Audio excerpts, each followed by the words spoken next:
في هذا المساء؟ والله النهارده انا بقول لحضرتك يعني احنا وحشين عشان نبقى صراحه. ما كناش في المستوى بتاع الماتش، احنا كنا المفروض نغلب 2 و3 وكان التالت هيجي في 6 دقايق.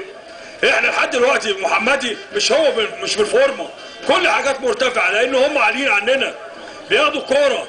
طالما فين الكور اللي هي احنا لينا بين اولا. الحكم النهارده ظلمنا كل كوره. يا اخي ظلمك في 90 دقيقه يا اخي عزيز. يا اخي كلم، حدث العقل بما يعقل. ممكن خطا لعيبه مصر، تكلم عن اللعيبه لو سمحت. اللعيبه ما كانتش هي دي الروح. مفيش الروح فين بتاع 90 دقيقه للعيبه عشان لو كسبنا 1-0 هنعدي المنتهى ونكسب ونخش.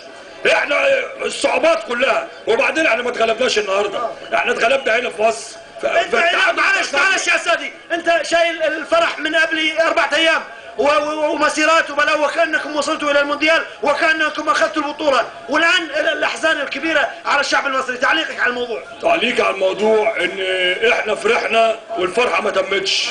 يا فرحه ما كملتش والحزن ملأ قلبنا، لان هي دي مصر يا جماعه.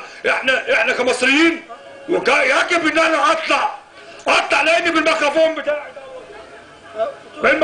بتاعي دوت انا شكرت اللعيبه 6 دقايق كنا كسبانين 1-0 وكان في 6 دقايق. قلت لهم يا رجاله الفرحه مش جول واحد، احنا عايزين الجول الثاني وجابوا الجول الثاني. يعني انت بتوجيهاتك، لكن الان فقدتوا الحلم يا اخي. طبعا حسنا بنقول الحزن يا جماعه دي مصر. ده انا هسخسخ خلاص، هسخسخ.